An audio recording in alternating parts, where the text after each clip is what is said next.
It used to be no website, you don't exist. Today, no reviews, you don't exist. What's the most effective moment in the course of a transaction to actually get that review? I know most of us tend to do it at the closing. Kyle, you have a different philosophy.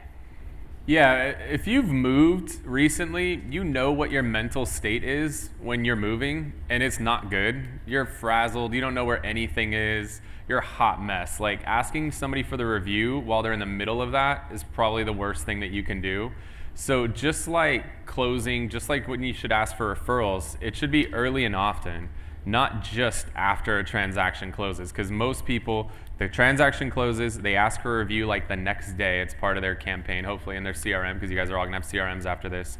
And they ask for a review as soon as it closes. And then that's it.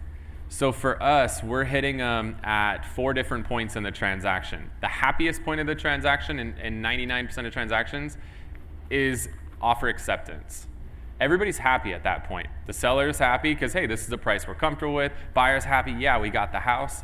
And nobody has screwed the transaction up yet, right? Everybody's working with all of our amazing sponsors in the back, great escrow, great lenders, all that, great inspection companies. Everybody's working with all these amazing companies, so none of them will ever screw stuff up. But everybody screws stuff up, right? The appraisal comes in low. The house is screwed up, and then the inspection, and it's got a cracked slab, and they bail on it. There's so many things that can happen during the transaction that screw it up that aren't your fault, and you never end up getting a review as a result of it. So start asking at acceptance. As soon as they're accepted, they're stoked. There's nothing too crazy happening yet. So start asking at the initial acceptance. Hit them again at contingency removal, because that's another exciting point in the transaction.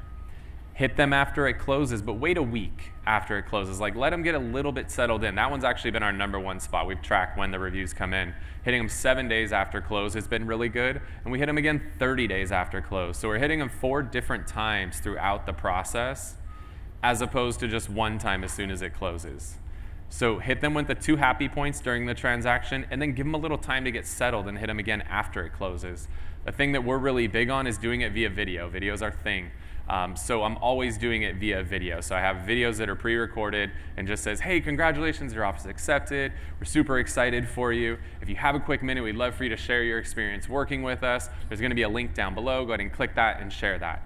Something that's important is to spread your reviews across different sites as well. Like, she's got 200 and something reviews. Do you think a client cares if she's got 235 versus 236? Probably not, right? So it's good to spread your reviews. So we've started putting a lot of attention on Yelp lately. Literally, when I was in the back of the room, I got a Yelp call, and the guy's like, hey, who do I talk to about listing my house? Like, do you guys want those phone calls? Because if you don't, I'll take them all. But those are the best phone calls, especially because they've already researched you, right? Like, do you think I'm going to have to deal with commission pressure on somebody who's done their research and decide, like, this is the guy I want to work with?